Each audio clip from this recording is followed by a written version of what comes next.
नमस्कार। न्यूज के इकलौते फैमिली शो न्यूज की पाठशाला में आप सभी का बहुत स्वागत। मैं हूं सुशांत सिन्हा। ये वो पाठशाला जहां सबकी क्लास लगती है। और सबसे पहले आपको बता दूं कि आज कौन कौन सा चैप्टर खोलने वाला हूं। आतंकी तहव्वुर ने मुंह खोला, किस किस का नाम बोला, मोदी विरोधियों को आग क्यों लग गई, आज आपको दिखाऊंगा। संजय राउत से लेकर कन्हैया कुमार तक मोदी शाह को घेरने के चक्कर में भारी मिस्टेक कर दी क्या। आतंकी से लेकर देश विरोधी तक पीएम मोदी की लिस्ट में अब अगला नंबर किसका लगा हुआ है। एनआईए के सवाल, तहव्वुर के जवाब, पाकिस्तान में किसका गला सूखने लगा है, आज यह भी बताऊंगा। आगजनी, हिंसा, बवाल, ममता बनर्जी के बंगाल में पब्लिक से लेकर पुलिस तक सेफ नहीं है क्या। ऐसी ऐसी तस्वीरें आ रही हैं बंगाल से कि आप शॉक्ड रह जाएंगे। बंगाल के मुर्शिदाबाद में भीड़ का वो तांडव जिसे देखकर रूह कांप जाएगी, आज आपको वो दिखाने वाला हूं। वाराणसी पहुंचे पीएम मोदी ने प्लेन से उतरते ऐसा क्या किया जो वायरल हो गया। पहले अमित शाह, अब पीएम मोदी। सीएम योगी को लेकर वो एक्शन जो अखिलेश को सोने नहीं देगा, आज उसके बारे में बताऊंगा। और पति पत्नी, 3 मासूम बच्चे और वो हेलीकॉप्टर क्रैश जिसका वीडियो देखकर दुनिया सन्न रह गई। वो नदी जिसके पास से गुजरते हेलीकॉप्टर क्रैश हो जाते हैं क्या, रहस्य क्या है, आज इस पर भी बात होगी। लेकिन सबसे पहले दिन भर की बड़ी खबरों का रिवीजन, उसके बाद पहला चैप्टर।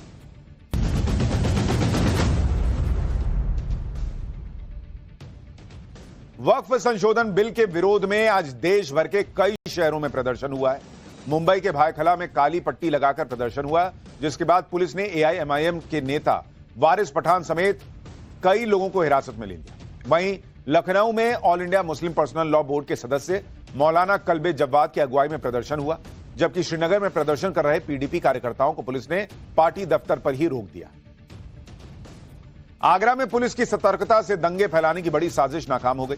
आरोप है कि जुमे के दिन शाही जामा मस्जिद में अज्ञात शख्स ने जानवर का सिर काटकर फेंक दिया था, जिसके बाद मुस्लिम समाज के लोग सड़क पर उतर आए थे। हालांकि पुलिस ने सीसीटीवी के आधार पर 3 घंटे के अंदर नजरुद्दीन नाम के शख्स को गिरफ्तार कर लिया। पुलिस इस बात की जांच कर रही है कि किसके इशारे पर नजरुद्दीन ने यूपी में दंगे फैलाने की साजिश रची थी।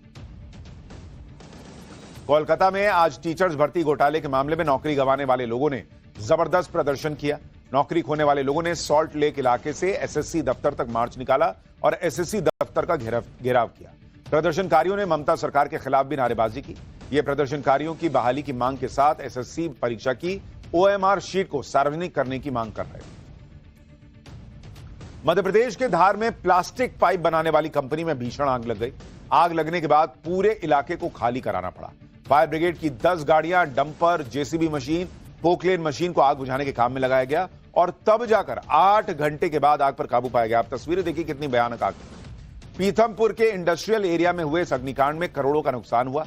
पीथमपुरा वही इलाका है जहां पर भोपाल के यूनियन कार्बाइड का जहरीला कचरा भी रखा हुआ है। अमेरिका और चीन के बीच टैरिफ वॉर बढ़ता जा रहा है। अमेरिका ने टैरिफ को बढ़ाकर 145% करने का ऐलान किया है, तो जवाब में आज चीन ने भी अमेरिका से इंपोर्ट होने वाले सामान पर टैरिफ बढ़ाकर 125% करने की घोषणा कर दी। चीन के वाणिज्य मंत्रालय की तरफ से बताया गया है कि चीन ने विश्व व्यापार संगठन में अमेरिका के खिलाफ केस भी दर्ज करा दिया है।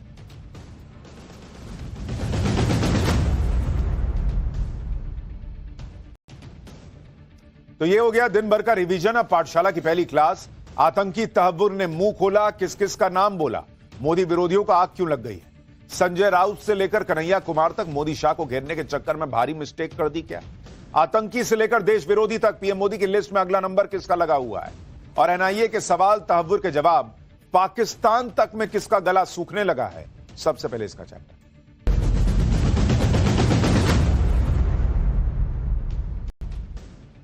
आतंकी तहव्वुर राणा भारत लाया जा चुका है बॉस। और जैसे एक दुश्मन को कॉलर से पकड़कर कोई खींच कर लाता हो, उसी तरह से उसे मोदी के नए भारत की एजेंसियां अमेरिका से लेकर आ गई। जिस देश में आधी रात को आतंकी की फांसी रुकवाने के लिए कोर्ट खुलवाने वाला इकोसिस्टम एक्टिव रहता हो, वहां मोदी सरकार ने रात को 2 बजे कोर्ट खुलवाया, लेकिन एक आतंकी का हिसाब करने के लिए। रात के 2 बजे आतंकी तहव्वुर को कोर्ट में पेश किया गया और उसे 18 दिन की रिमांड पर भेज दिया गया। अब यहां से असली खेला शुरू हो चुका है, क्योंकि आज तहव्वुर से पूछताछ का पहला दिन था और तहव्वुर ने मुंह खोला तो किस किस का नाम बोला, अब ये सब जानना चाहते हैं। भाई तहव्वुर तो बोलेगा, कई राज खोलेगा, लेकिन उससे पहले ही यहां एक इकोसिस्टम में आग लगी हुई। उस इकोसिस्टम की आग दिखाऊं उससे पहले आज सबसे पहले आपको वो तस्वीर दिखाता हूं जो इस देश के हर नागरिक को, पूरी दुनिया को देखनी चाहिए कि जो भी भारत के खिलाफ साजिश करेगा, प्रधानमंत्री मोदी के राज में उभरा नया भारत उसका क्या हाल करेगा।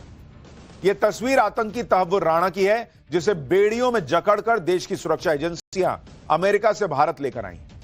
इस आतंकी के पांव में बेड़ियां थी, हाथ में बेड़ियां थी। भारत के खिलाफ युद्ध छेड़ने वाले आतंकी का क्या अंजाम होगा, ये तस्वीरें उसका सबूत है। दरअसल कसाब तो हमले का एक प्यादा भर था, असली खिलाड़ी तो तहव्वुर राणा है। आप सोचिए, जिस व्यक्ति ने 26/11 हमले की साजिश में पाकिस्तान की सेना और आतंकियों के लिए कड़ी का काम किया, जो इस हमले का फाइनेंसर भी था और लॉजिस्टिक भी देख रहा था, जिसने हमले से पहले की प्लानिंग को पुख्ता किया, आतंकी हमले के टारगेट सेट करने में मदद की। मतलब इतना इंपॉर्टेंट व्यक्ति 26/11 हमले का, वो आज भारत की कैद में है। लेकिन हैरानी की बात यह है कि तहव्वुर राणा पर हमारे देश में पॉलिटिक्स कैसी हो रही है भाई, आप सुनेंगे तो माथा पीट लेंगे। गजब गजब बातें कही जा रही हैं मोदी विरोध में। सुनकर ऐसा लग रहा है जैसे कि कोई आतंकी नहीं बल्कि पीएम मोदी के नेतृत्व में अमेरिका से कोई जेब कतरा पकड़ के ले आए हो। पीएम मोदी से नफरत के चक्कर में इंडी गठबंधन के नेता तो यहां तक कह रहे हैं कि पीएम मोदी बिहार और बंगाल चुनाव जीतने के लिए तहव्वुर राणा को भारत लाए। मतलब इन लोगों का हिसाब यह है कि भारत के प्रधानमंत्री मोदी ने डोनाल्ड ट्रंप को फोन किया होगा और बोला होगा कि भाई मैं वैसे तो हरियाणा, महाराष्ट्र, दिल्ली बहुत जबरदस्त तरीके से जीत चुका हूं, लेकिन बिहार अभी जीतना है, तो एक काम करो उसके लिए हमको तहव्वुर लगेगा बिहार जीतने के लिए, तो एक काम करो हमको ना ये आतंकी तहव्वुर भेज दो तुम। और ट्रंप ने कहा होगा कि ओके मैं भेज देता हूं। मतलब क्या चल क्या रहा है, ये ऐसा होता है क्या? अगर हमारे देश के प्रधानमंत्री इतने ताकतवर हैं कि चुनाव जीतने के लिए ट्रंप को फोन करते हैं कि तहव्वुर को भेज दो और वो भेज देता है, तो भैया ऐसा प्रधानमंत्री तो फिर अच्छा ही है देश के लिए। खैर, विपक्ष मोदी विरोध की इस नफरत में यह भी नहीं सोचता कि जिन अधिकारियों और एक पूरी टीम ने मेहनत की है तहव्वुर को लाने में, उन पर क्या बीती हो। ये लोग कुछ भी बोले, पीएम मोदी का फोकस क्लियर है कि राणा का मुंह खुलवाओ, आतंकवाद पर पाकिस्तान की गर्दन पकड़ो। तहव्वुर राणा की गिरफ्तारी के बाद पिछले 24 घंटे में जो हुआ है उससे पाकिस्तान में खलबली मची हुई। तहव्वुर राणा के प्रत्यर्पण पर अमेरिका ने अपने बयान में उसके पाकिस्तानी मूल के होने का जिक्र किया है, और यह बड़ी इंपॉर्टेंट बात है। अमेरिका ने यह भी कहा कि आतंकवाद के खिलाफ लड़ाई में राष्ट्रपति ट्रंप भारत के साथ है। उधर एनआईए ने भी अपने बयान में तहव्वुर राणा के पाकिस्तानी मूल का होने का जिक्र किया है। यानी ये वो शुरुआती इशारे हैं जिससे पाकिस्तान को यह मैसेज मिल गया है कि वो तहव्वुर राणा को कनाडा का नागरिक बताकर बच नहीं पाएगा।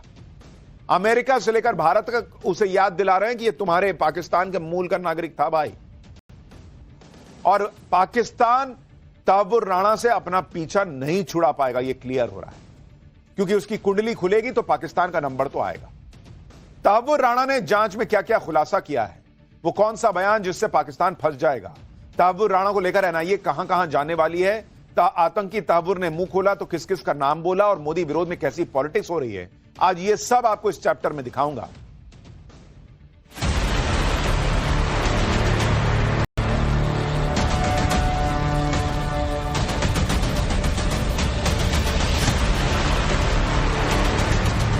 चुन चुन करके हिसाब लेना, ये मेरी फितरत है।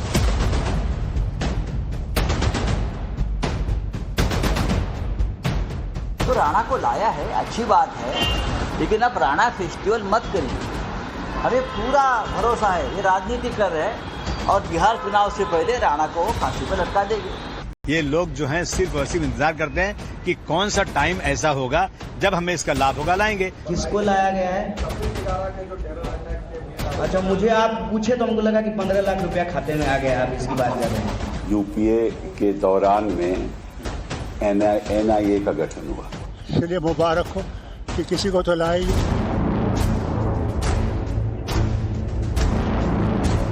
तो जितना दर्द उसके परिवार के लोगों को नहीं हो रहा है, उससे कांग्रेस परिवार और इंडिया अलायंस के लोगों को दुख क्यों हो रहा है? जो लोग मूर्खों जैसा बयान देते हैं उनको मैं कभी जवाब नहीं देता।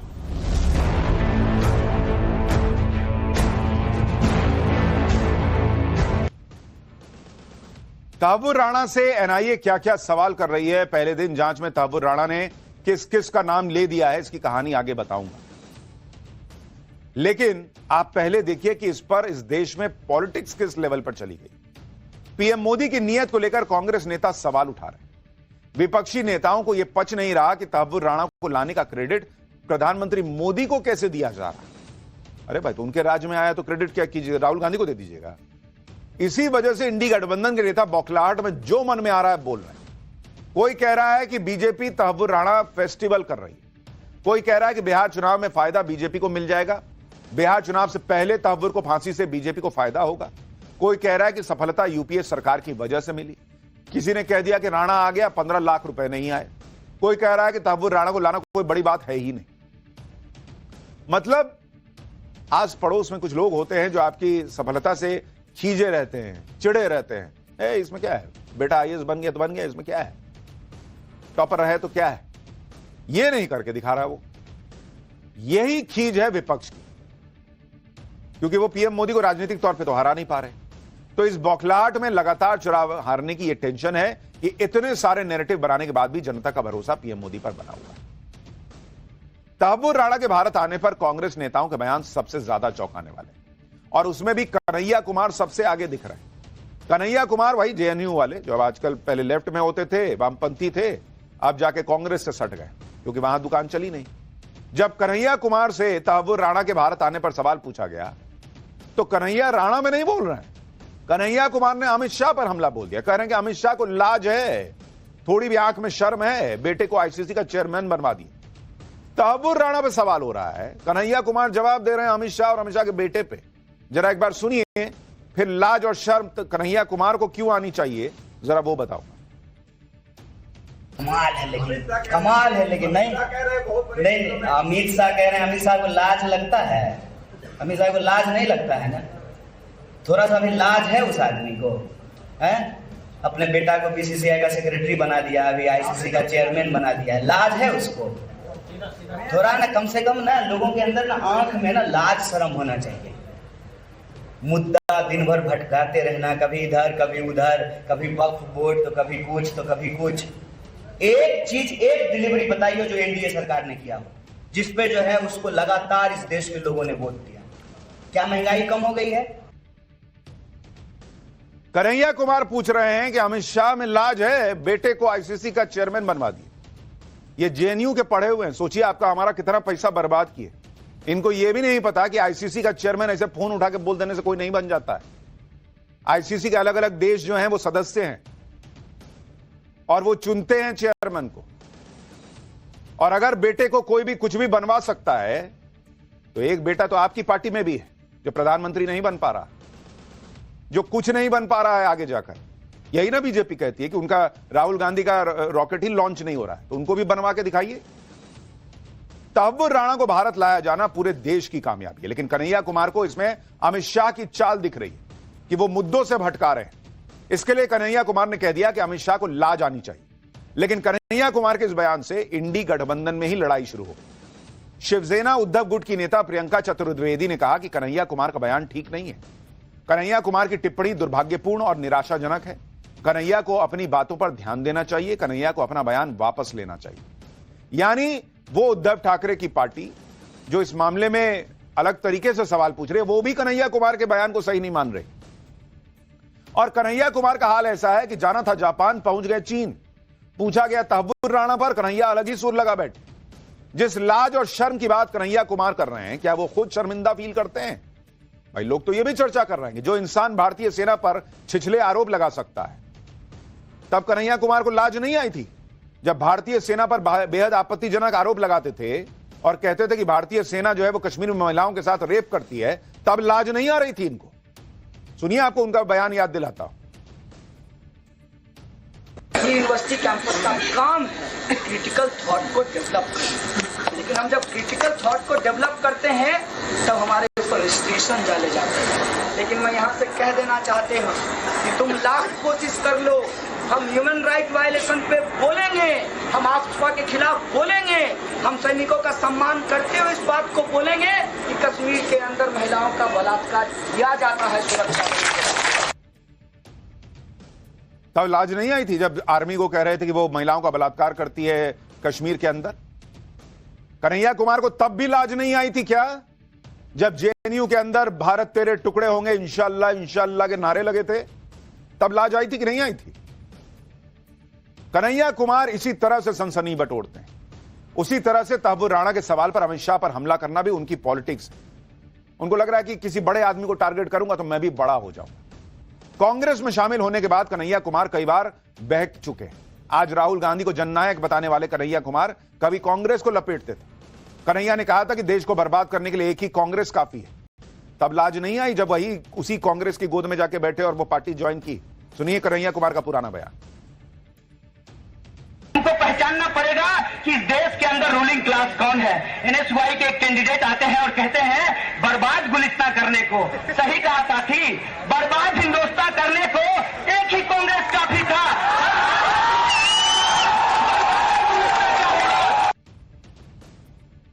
आज उसी कांग्रेस में बैठे हुए हैं क्योंकि लेफ्ट की पॉलिटिक्स इस देश में खत्म हो चुकी है, तो चले गए उधर जाके सट गए।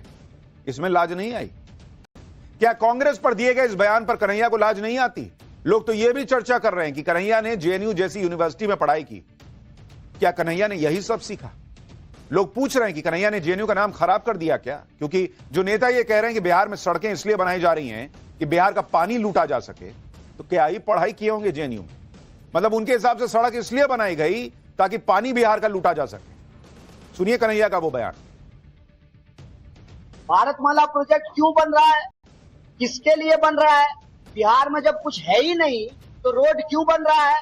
बिहार में है, बिहार में वो है जिसके लिए दुनिया तरसने वाली है।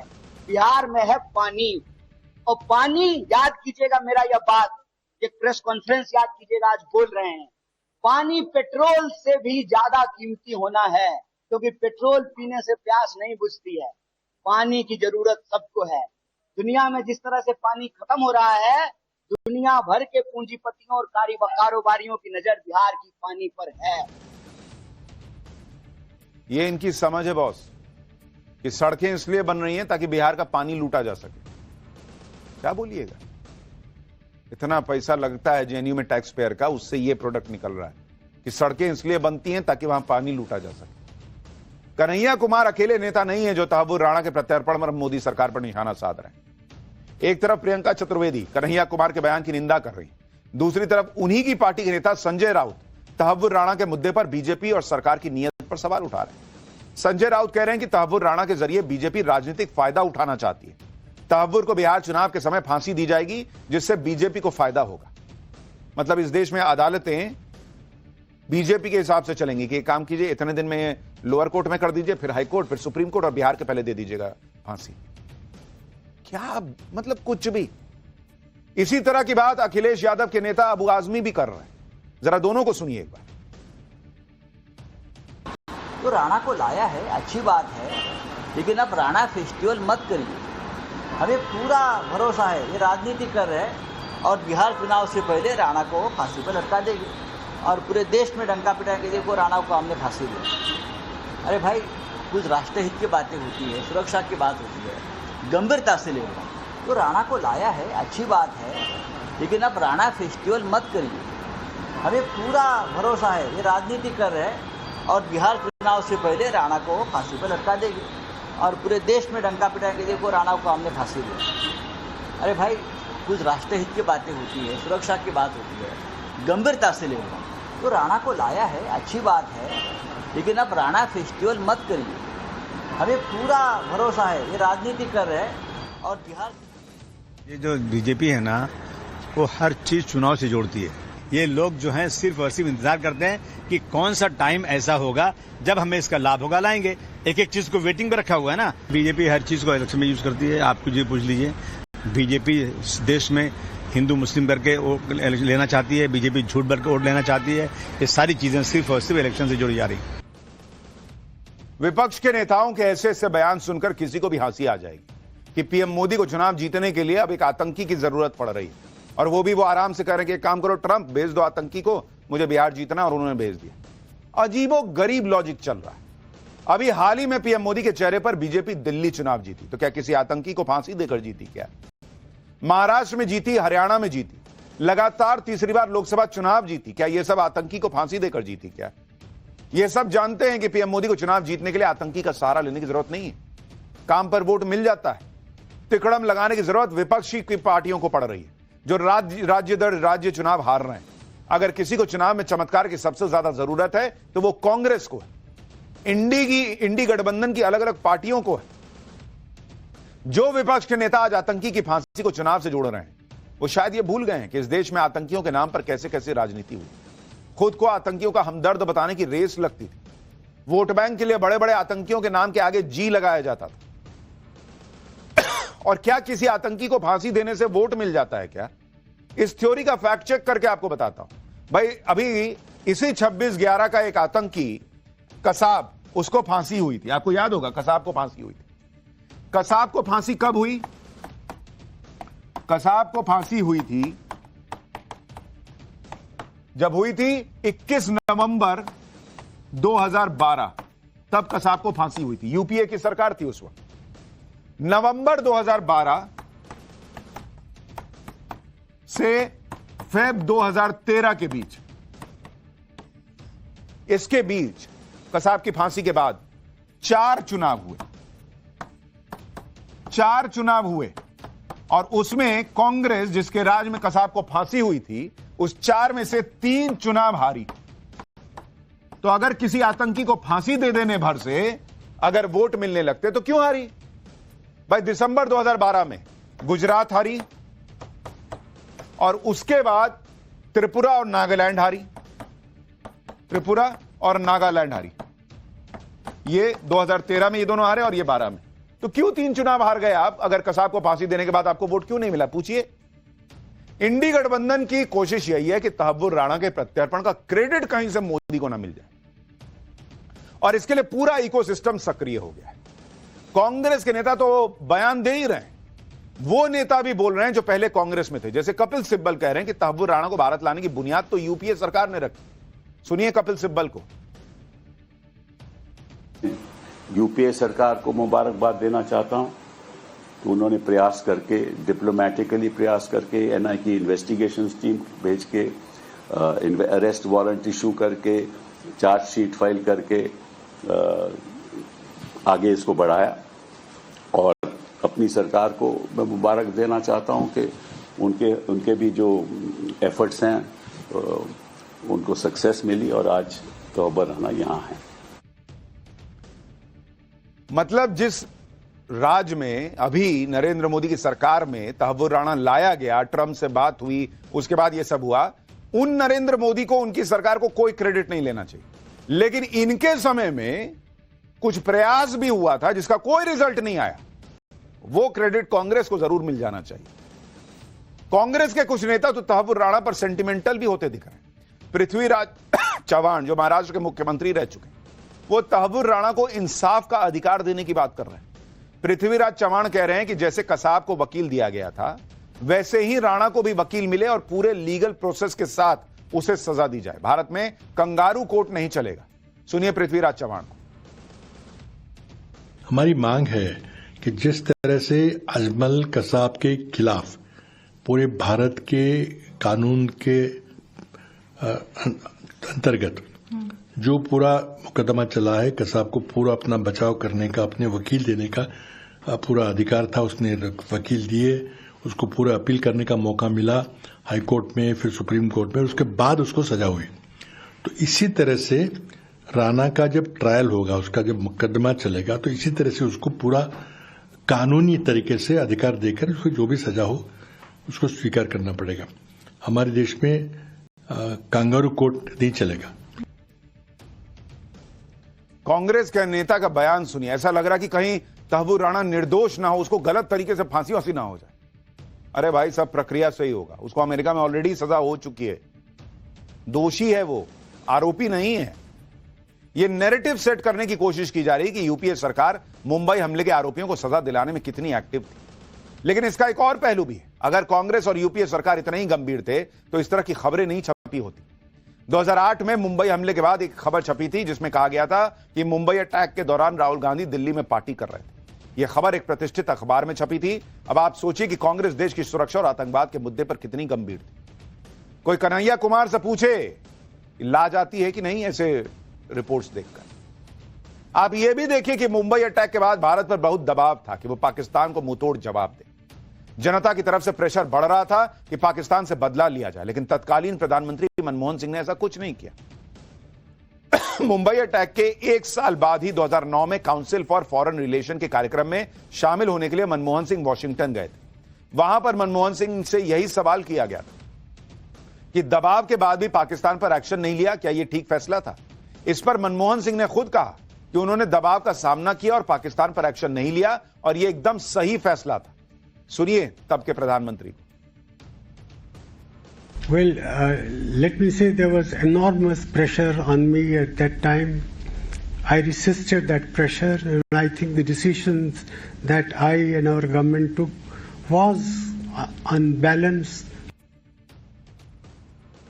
यानी इस देश में एक ऐसा प्रधानमंत्री भी था जो ये मान रहा है कि 26/11 जैसे आतंकी हमले के बाद मेरे पे प्रेशर था, लेकिन मैंने कुछ नहीं किया, मैंने सही फैसला लिया कुछ नहीं करके। मुंबई हमले के वक्त यूपीए सरकार हर मोर्चे पर नाकाम रही थी, ना हमला रोक पाई, ना गुनहगारों को पकड़ पाई, पाकिस्तान को ना सबक सिखा पाई, और पीएम मोदी आतंकी तहव्वुर राणा को लेकर आए तो उस पर भी कांग्रेस के नेता क्रेडिट लूटने के लिए धक्का मार गए। हट, मुझे लेने दो क्रेडिट। आप देखिए कि विदेश से भारत के दुश्मनों को लाने में मनमोहन सिंह और नरेंद्र मोदी सरकार का ट्रैक रिकॉर्ड क्या कहता है, ये आंकड़े ही सारी कहानी बता देंगे। अगर आप देखेंगे कि प्रत्यर्पण को लेकर क्या ट्रैक रिकॉर्ड है, प्रत्यर्पण किसके समय में कितने प्रत्यर्पण हुए, 2008 से 2013 के बीच में कुल कितने प्रत्यर्पण हुए, 16। यह यूपीए की सरकार का बता रहा हूं। और अब आप देखिए 2019 से 2024 के बीच में कितने प्रत्यर्पण हो चुके हैं, जिसमें 2 साल कोरोना भी था। 23 प्रत्यर्पण हो चुके हैं अपराधियों के। यह फर्क है दोनों सरकारों के बीच। तहव्वुर राणा की बात करते हुए विपक्ष के नेता यह भी पूछ रहे हैं कि विजय माल्या, नीरव मोदी, ललित मोदी और लॉरेंस बिश्नोई के गैंग से जुड़े गैंगस्टर को मोदी सरकार कब लाएगी। मैं आपको बताता हूं कि कौन कौन से बड़े अपराधी हैं जिनके प्रत्यर्पण की प्रक्रिया चल रही है। जैसे नीरव मोदी, विजय माल्या, इनके प्रत्यर्पण की अर्जी यूके को दी जा चुकी है। पिछले साल दिसंबर में ही G20 की मीटिंग के दौरान खुद पीएम मोदी ने यूके के पीएम से इन्हें जल्द से जल्द, यानी नीरव मोदी और विजय माल्या के प्रत्यर्पण के लिए कहा था। लॉरेंस बिश्नोई के भाई गैंगस्टर अनमोल बिश्नोई के प्रत्यर्पण की अर्जी अमेरिका को दी गई है। जहां तक खालिस्तानियों की बात है, भारत ने कनाडा से लखबीर सिंह लांडा और अर्शदीप सिंह जैसे खालिस्तानियों के प्रत्यर्पण की अर्जी भी लगा रखी है। अक्टूबर 2024 में ही MEA ने खुद बताया था कि भारत ने कुल 26 खालिस्तानियों की रिक्वेस्ट कनाडा को दी हुई है, लेकिन उसमें से केवल 5 पर कनाडा ने एक्शन लिया है और यह भारत की रिक्वेस्ट करीब 1 दशक से पेंडिंग है। यानी ट्रूडो की शह न मिलती तो इन खालिस्तानियों का हिसाब भी हो चुका। यानी आपराधिक क्राइम से जुड़े भगोड़े हों या गैंगस्टर या आतंकी, नरेंद्र मोदी की सरकार भारत को नुकसान पहुंचाने वाले हर अपराधी को भारत लाने की कोशिश कर रही। तहव्वुर राणा कोई अकेला व्यक्ति नहीं है जिसे प्रत्यर्पण करके दूसरे देश से यहां लाया गया है। पिछले कुछ सालों में मोदी सरकार कई वांटेड लोगों को पकड़कर लाई। जैसे साल 2020 में अंडरवर्ल्ड डॉन रवि पुजारी को साउथ अफ्रीका से गिरफ्तार किया गया, सेनेगल से उसे भारत लाया गया, वो 200 केसेस में वांटेड था। इसके अलावा साल 2015 में दाऊद इब्राहिम के करीबी छोटा राजन को इंडोनेशिया से लाया गया था। साल 2018 में ऑगस्टा वेस्टलैंड स्कैम में क्रिश्चियन मिशेल को UAE से लाया गया। ये वो बड़े नाम हैं जो मोदी सरकार के वक्त विदेश से लाए गए। तहव्वुर राणा पर राजनीति के चैप्टर के बाद आपको बताता हूं कि NIA की रिमांड में तहव्वुर राणा क्या क्या राज उगल सकता है या उगल रहा। सबसे पहले आपको कल रात की वो तस्वीरें जरूर देखनी चाहिए जब तहव्वुर राणा को दिल्ली के पटियाला हाउस कोर्ट लाया गया। तहव्वुर राणा को भारी सुरक्षा के बीच कोर्ट में पेश किया गया। काफिले में बख्तरबंद गाड़ियां थी, दिल्ली पुलिस की special weapons and tactics team थी और इस काफिले में पुलिस की वैन थी। माना जा रहा है कि एक सामान्य कैदी के तौर पर तहव्वुर राणा को इसी वैन में लाया गया। कल रात को करीब 2 बजे पटियाला हाउस कोर्ट ने तहव्वुर राणा को 18 दिन की पुलिस कस्टडी में भेज दिया। NIA ने कोर्ट को बताया कि मुंबई हमले से जुड़ी बड़ी साजिश का सच सामने लाने के लिए राणा से पूछताछ की जाएगी, इसलिए NIA को राणा की कस्टडी सौंप दी गई। तहव्वुर राणा अब अगले 18 दिन तक NIA के रिमांड में रहेगा। तहव्वुर राणा से क्या क्या सवाल होंगे इसकी भी लिस्ट तैयार है। जैसे 26 नवंबर 2008 के दौरान तुम्हारी लोकेशन क्या थी, 8 नवंबर 2008 से 21 नवंबर 2008 के दौरान तहव्वुर राणा तुम इंडिया क्यों आए थे, भारत में रहने के दौरान तुम किस किस से कहां मिले, यह बहुत इंपॉर्टेंट सवाल है, क्योंकि भारत में भी इसके कौन कौन साथी हैं वो पता चलेगा। डेविड कोलमैन हेडली को कब से जानते हो, उसको फेक वीजा देकर भारत में क्यों भेजा था? लश्कर तैयबा के चीफ हाफिज सईद को कैसे जानते हो, और हाफिज से तुम्हारी पहली बार मुलाकात कब और कहां हुई थी? तुमने लश्कर तैयबा की मदद कैसे की थी? मदद करने के बदले में लश्कर ने तुम्हें क्या दिया? पाकिस्तानी आर्मी और आईएसआई तुम लोगों की मदद कैसे करती है? टारगेट पर हमले की इंस्ट्रक्शन क्या तुम्हें आईएसआई देती है? आईएसआई की प्लानिंग क्या थी? जिन जगहों पर हमले हुए वो ही टारगेट थे या भारत के कुछ और निशान टारगेट भी थे जिनको तुम पूरा नहीं कर पाए? हमलों में आईएसआई की तरफ से सिर्फ मेजर इकबाल और समीर अली शामिल थे या कुछ और बड़े अधिकारी भी शामिल थे? आतंक फैलाने की प्लानिंग को फाइनेंस कौन करता है? क्या आईएसआई के अलावा पाकिस्तान सरकार को भी आतंकी हमलों की जानकारी थी? यानी तहव्वुर राणा जैसे जैसे जवाब देगा, भारत में उसके साथी, आईएसआई के साथी, पाकिस्तान के साथी एक्सपोज होंगे और पाकिस्तान दुनिया के सामने एक्सपोज होगा। तहव्वुर राणा से पहली दौर की पूछताछ शुरू हो चुकी है। खबर है कि एनआईए जांच के दौरान तहव्वुर राणा को मुंबई ले जा सकती है। उसे उन जगहों पर भी ले जाया जा सकता है जहां वो साल 2008 में हमले से ठीक पहले गया था। तहव्वुर राणा से किस तरह पूछताछ हो रही है, उसके एनआईए हेडक्वार्टर में कैसे उसे रखा गया है, इसकी डिटेल भी आपको बताता हूं। खबरों के मुताबिक दिल्ली में एनआईए हेडक्वार्टर में ग्राउंड फ्लोर पर राणा को रखा गया है। उसे 14x14 के स्पेशल सेल में रखा गया है। सेल में सीसीटीवी लगा हुआ है, बेड है, टॉयलेट है। तहव्वुर राणा से आज सुबह 10 बजे पूछताछ शुरू हुई। एनआईए के इंटरोगेशन रूम में भी सीसीटीवी कैमरा लगा हुआ है। एनआईए हर दिन तहव्वुर राणा से पूछताछ करेगी। वो जो भी बताएगा उसका स्टेटमेंट रिकॉर्ड होगा। वो कस्टडी के दौरान नुकसान न पहुंचाए खुद को, इसका भी खास ध्यान रखा जा रहा है। तहव्वुर राणा जैसे आतंकी को अमेरिका से भारत लाना आसान नहीं था। इसमें कई खतरे थे, क्योंकि तहव्वुर राणा वो आतंकी है जो पाकिस्तान के सारे राज खोल सकता है, इसलिए उसकी जान को बड़ा खतरा था। तहव्वुर राणा को सुरक्षित अमेरिका से लाने के लिए top secret mission operation Rana चलाया गया। राणा को अमेरिका से लाने के लिए स्पेशल टीम भेजी गई। इस टीम में एनआईए के अधिकारी और एनएसजी कमांडोज थे। राणा को एक स्पेशल एयरक्राफ्ट में लाया गया। दावा किया जा रहा है कि उसे सुरक्षित लाने के लिए पूरे रास्ते एनआईए के अधिकारी उसका हाथ पकड़कर बैठे हुए थे ताकि वो खुद को कोई चोट ना पहुंचा सके। फ्लाइट के दौरान सुरक्षा एजेंसियां पूरे ऑपरेशन की रियल टाइम मॉनिटरिंग कर रही थी। जब उसे दिल्ली लाया गया तो यहां भी सिक्योरिटी से जुड़े लोगों को फोन किए गए ताकि किसी की तरह की कोई जानकारी, उन जो सिक्योरिटी के लोग थे उनसे फोन ले लिए गए ताकि किसी को कोई जानकारी लीक ना हो सके। मीडिया से दूरी बनाने के लिए उसे एयरपोर्ट से दूसरे गेट से नॉन ट्रांसपेरेंट जेल वैन से ले जाया गया। यानी कुल मिलाकर जब तक तहव्वुर राणा एनआईए हेडक्वार्टर नहीं पहुंच गया तब तक देश की सुरक्षा एजेंसियों ने चैन की सांस नहीं ली। अब एनआईए की कस्टडी में तहव्वुर राणा अपनी जुबान खोलेगा तो बड़े खुलासे हों। लेकिन अब अमेरिका के न्याय विभाग ने एक खुलासा किया है, जिसके मुताबिक तहव्वुर राणा ने मुंबई अटैक के दौरान मारे गए लश्कर आतंकवादियों की तारीफ की थी। तहव्वुर राणा ने डेविड हेडली से कहा था कि भारत के लोगों के साथ तो ऐसा ही होना चाहिए। राणा ने कहा था कि मारे गए आतंकियों को पाकिस्तान का सर्वोच्च सम्मान निशाने हैदर दिया जाना चाहिए। निशाने हैदर पाकिस्तान का सर्वोच्च सैन्य वीरता पुरस्कार है और सिर्फ सैनिकों को दिया जाता है। यानी इस तहव्वुर राणा की नजर में वो आतंकी पाकिस्तान के सैनिकों से कम नहीं थे। हालांकि उसका थॉट प्रोसेस ठीक ही है, क्योंकि वहां पे सैनिक जो है वो आतंकी ही टाइप है। लेकिन आप उसकी सोच देखिए, उसको लगता था कि भारत में लोगों को तो मर ही जाना चाहिए, ठीक हो रहा है। उसकी पैठ सोचिए सेना में वहां कितनी थी पाकिस्तान में। इसलिए तहव्वुर राणा का प्रत्यर्पण सिर्फ उसे सजा दिलवाने का काम नहीं करेगा, बल्कि पाकिस्तान के रोल को भी बेनकाब करेगा और पाकिस्तान के जो प्यादे भारत में हैं उनका भी चेहरा सामने आ सकता है। पाठशाला में अब अगली क्लास। आगजनी, हिंसा, बवाल। ममता बनर्जी के बंगाल में पब्लिक से लेकर पुलिस तक सेफ नहीं है क्या? बंगाल के मुर्शिदाबाद में भीड़ का वो तांडव जिसे देखकर रूह कांप जाएगी, ऐसी ऐसी तस्वीरें आई हैं। अब उसका चैप्टर।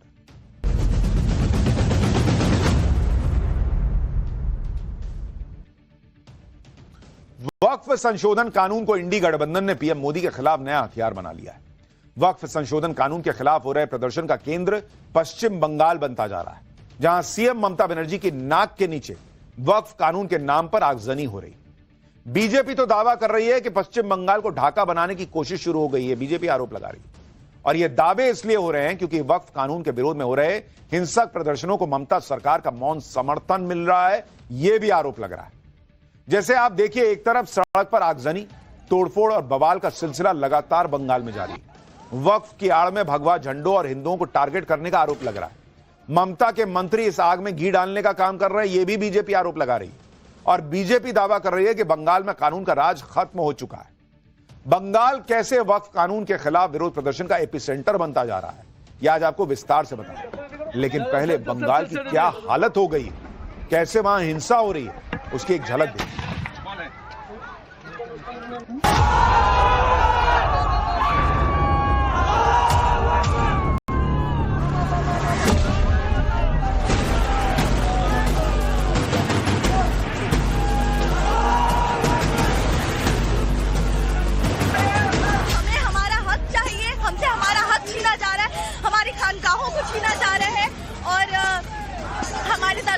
छीना जा रहा है।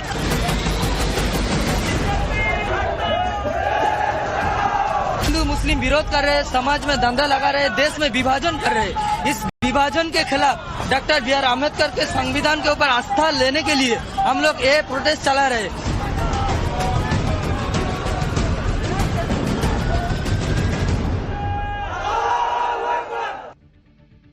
बंगाल के मुर्शिदाबाद में आज वक्फ संशोधन कानून के खिलाफ विरोध प्रदर्शन के दौरान जमकर हंगामा हुआ। मुर्शिदाबाद में प्रदर्शनकारियों की भीड़ ने ऐसा तांडव मचाया जिसे देखकर रूह कांप जाएगी। आप तस्वीरें देखिए बॉस, बंगाल आगजनी हो रही है, सड़क पर गजबी हंगामा और तमाशा चल रहा है। मुर्शिदाबाद में पिछले 3 दिन से विरोध के नाम पर यह हिंसा हो रही है, लेकिन आज तो मुर्शिदाबाद जल उठा। जहां जुमे की नमाज के बाद सड़क पर उतरी भीड़ ने जगह जगह आगजनी कर दी। भीड़ नेशनल हाईवे पर उतरी तो जो भी सामने आया उसे आग के हवाले कर दिया। पहले सड़क पर खड़ी गाड़ियों में जमकर तोड़फोड़ की गई, इसके बाद आगजनी का दौर शुरू हो गया। सरकारी बसेस को आग के हवाले कर दिया गया, ट्रक और बाइक्स को जला दिया गया। भीड़ इतनी ज्यादा उग्र थी कि पुलिस वालों को देखकर भी नहीं भागी भाई, उनको डर ही नहीं पुलिस का, बल्कि उल्टे पुलिस पर हमला कर दिया भीड़ ने। पत्थरबाजी में कई पुलिस वाले घायल हो गए, जिसके बाद पुलिस एक्शन में आई और प्रदर्शनकारियों को भगाने के लिए आंसू गैस के गोले छोड़ दिए। कुछ देर के लिए तो ऐसा लगा जैसे मुर्शिदाबाद ना हो, जंग का मैदान हो। जरा सुनाइए वैसे क्या क्या तस्वीर।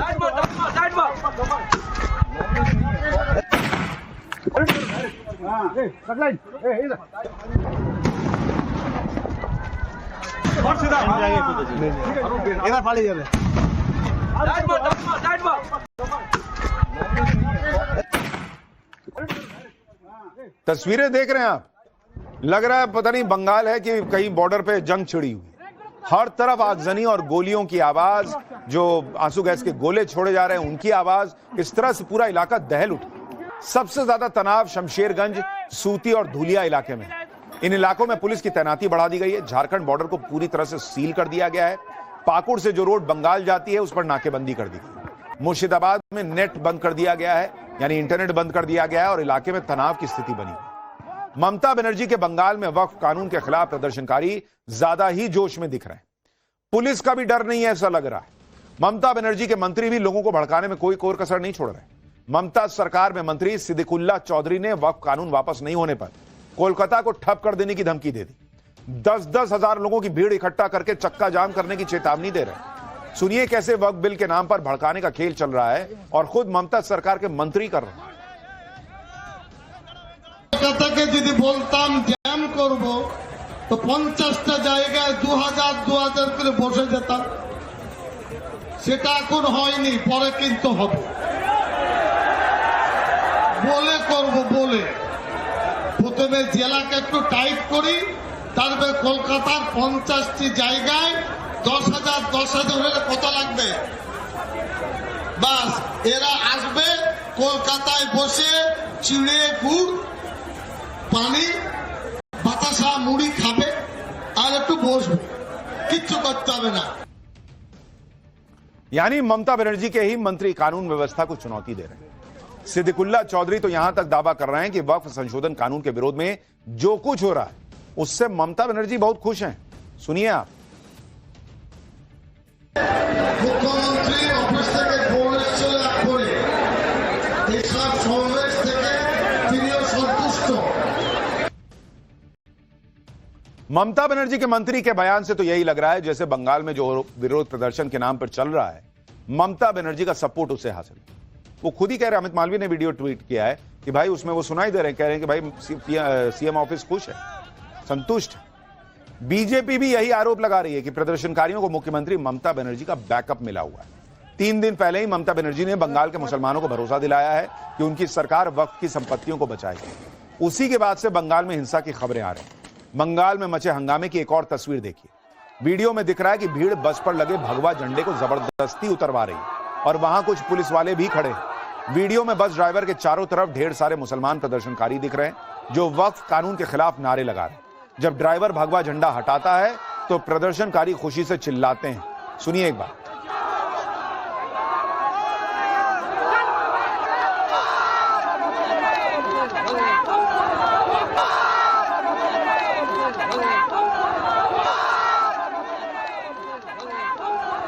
बीजेपी आईटी सेल के प्रमुख अमित मालवीय ने इस घटना का वीडियो शेयर करते हुए दावा किया है कि इस्लामवादी प्रदर्शनकारियों ने बस ड्राइवर पर दबाव डाला कि वो भगवा झंडा हटा दे।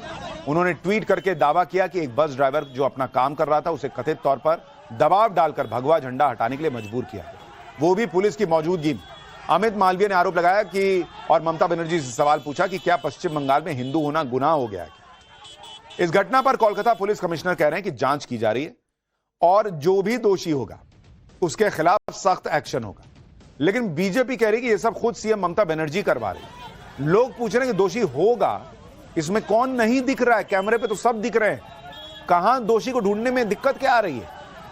बीजेपी नेता दिलीप घोष ने तो ममता बनर्जी से यह तक पूछ लिया कि कोलकाता क्या ढाका हो गया है क्या? सुनिए। ये आज हम लोग जो बार बार बोल रहे हैं, ये पश्चिम बांग्लादेश बन रहा है बंगाल।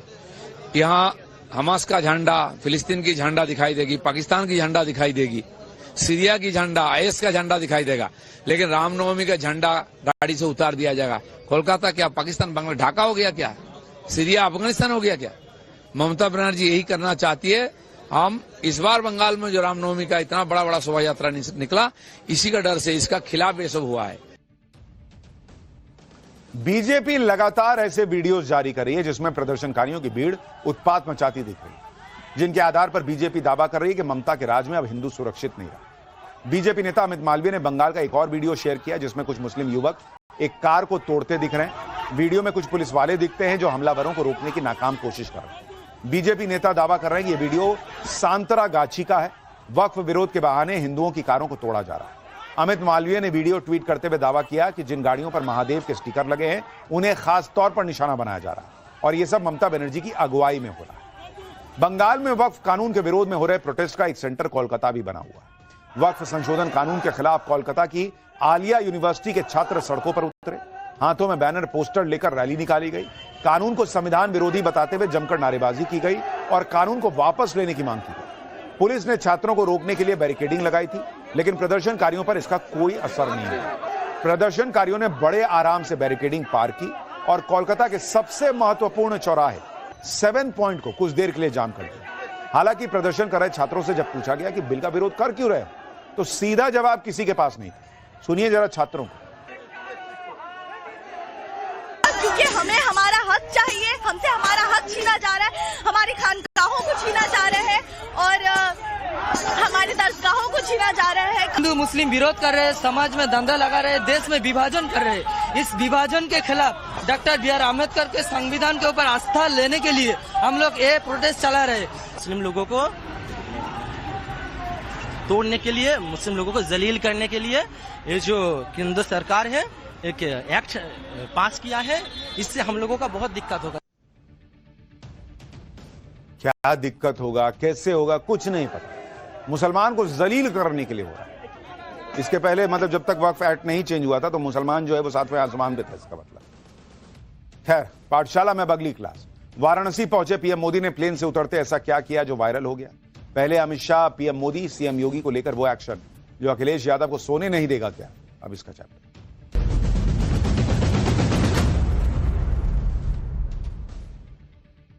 प्रधानमंत्री मोदी की पिछले 10 सालों की मेहनत से काशी पूरी तरह बदल चुकी है। बेहतर कनेक्टिविटी के साथ पूरा शहर चमक रहा है। योगी सरकार के 8 साल पूरे होने पर मनाए जा रहे उत्सव में शामिल होने के लिए आज प्रधानमंत्री मोदी वाराणसी पहुंचे। हरियाणा, महाराष्ट्र और दिल्ली विधानसभा चुनाव में बीजेपी की ऐतिहासिक जीत और प्रयागराज में हुए दिव्य और भव्य महाकुंभ के बाद यह पीएम मोदी का पहला वाराणसी दौरा था। इस दौरे के साथ ही पीएम मोदी प्रधानमंत्री बनने के बाद अपने संसदीय क्षेत्र के दौरे की हाफ सेंचुरी भी पूरी कर चुके हैं। और एक नया रिकॉर्ड अपने नाम कर लिया है।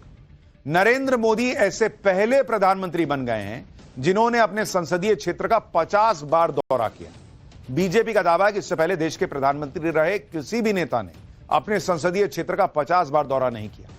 इसलिए आज वाराणसी दौरे पर पहुंचे पीएम मोदी का अपने संसदीय क्षेत्र से भावनात्मक जुड़ाव भी दिखा और काशी के कायाकल्प का संकल्प भी नजर आया। पीएम मोदी के वाराणसी दौरे की एक झलक देखिए, फिर आपको सीएम योगी को लेकर अमित शाह के बाद अब पीएम मोदी ने क्या कहा, क्या इशारे में कह दिया जो अखिलेश यादव की परेशानी बढ़ा देगा, वो भी दिखाऊंगा।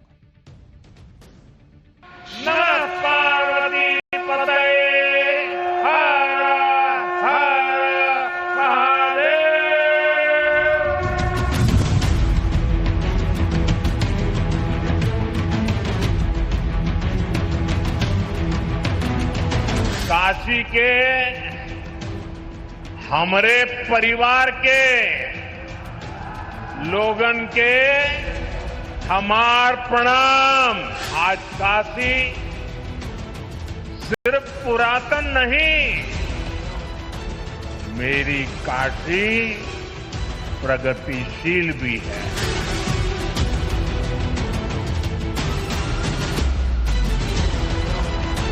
काशी हमार हो, हम काशी का है।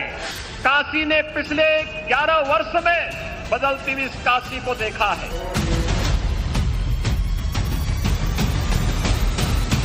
कि मुख्यमंत्री जी को साइडलाइन कर दिया गया और अधिकारियों से ये जानकारी ली गई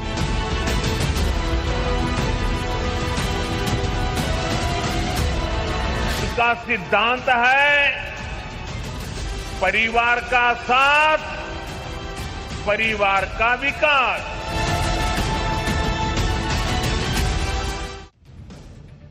प्रधानमंत्री मोदी कैसे वाराणसी के विकास की रफ्तार को आज टॉप गियर में डालने पहुंचे थे, इसके बारे में आगे बताऊंगा। लेकिन सबसे पहले वो तस्वीर देखिए जो बता रही है कि पीएम मोदी अपने संसदीय क्षेत्र से कितना जुड़ाव रखते हैं। प्रधानमंत्री मोदी जब वाराणसी पहुंचे तो एयरपोर्ट पर सीएम योगी और राज्यपाल ने उनका गर्मजोशी से स्वागत किया। लेकिन एयरपोर्ट पर उतरते ही पीएम मोदी ने सबसे पहले वाराणसी में पिछले दिनों हुए गैंगरेप की घटना पर रिपोर्ट तलब की। उन्होंने एयरपोर्ट पर ही वाराणसी के पुलिस कमिश्नर और डीएम से पिछले दिनों एक छात्रा के साथ हुए गैंगरेप पर सवाल जवाब किए। काफी देर तक हुए सवाल जवाब के दौरान पीएम मोदी ने इस मामले के सभी दोषियों पर सख्त एक्शन का निर्देश दिया और इस तरह की घटना दोबारा न होने पाए यह सुनिश्चित करने के लिए भी कहा। पुलिस कमिश्नर ने पीएम मोदी को गैंगरेप के इस केस की पूरी स्टेटस रिपोर्ट दी और बताया कि मुख्य आरोपी समेत 9 लोगों को जेल भेजा जा चुका है। मुख्य आरोपी के कैफे को सील कर दिया गया है। दरअसल गैंगरेप की यह घटना 15 दिन पहले की है। आरोप है कि 29 मार्च को 23 आरोपियों ने 18 साल की एक एथलीट का गैंगरेप किया और फिर उसे सड़क पर फेंक कर चले गए। पीड़ित बदहवास हालत में घर पहुंची और 2 दिन तक बेहोश रही। लेकिन पीएम मोदी को यह बात याद थी और उन्हें इस बात की चिंता थी कि मेरे संसदीय क्षेत्र में यह घटना हुई है, इस पर क्या एक्शन हुआ। तो वो जैसे पहुंचे सबसे पहले वहीं एयरपोर्ट पर उन्होंने स्टेटस रिपोर्ट ले ली कि बताओ भाई क्या किए। यानी एक तरफ पीएम मोदी हैं जिन्होंने इस घिनौने कांड पर संवेदनशीलता दिखाई और वाराणसी पहुंचते ही प्रशासन को टाइट भी कर दिया। दूसरी तरफ अखिलेश यादव एंड पार्टी को देखिए जो लगातार इस मुद्दे पर राजनीति कर रहे हैं। आज भी जब पीएम मोदी ने गैंगरेप की इस केस की रिपोर्ट तलब की तो अखिलेश यादव पॉलिटिक्स से बाज नहीं आए। इसके बहाने सीएम योगी आदित्यनाथ को घेरने की कोशिश करने लगे। सुनिए जरा। कानून व्यवस्था की तो पोल आज खुल गई। आज कानून व्यवस्था की पोल इसलिए खुल गई कि मुख्यमंत्री जी को साइडलाइन कर दिया गया और अधिकारियों से यह जानकारी ली गई कि आखिरकार उस घटना में कितने दोषी पकड़े गए हैं। अखिलेश यादव को दिक्कत हो रही है कि पीएम ने क्यों अधिकारियों से पूछ लिया क्या एक्शन हुआ है। शायद वो भूल गए कि एक जमाना ऐसा भी था, कुछ सरकारें ऐसी भी थी, कुछ नेता ऐसे भी थे जो बोल दिया करते थे रेप के बाद लड़कों के लिए कि लड़के हैं गलती हो जाती है। आज की डेट में कम से कम ऐसी सरकार है जो पूछ तो रही है कि एक लड़की के साथ ऐसा कैसे हो गया, कड़ी से कड़ी सजा दो, लड़के हैं गलती हो जाती है, ये नहीं चलेगा।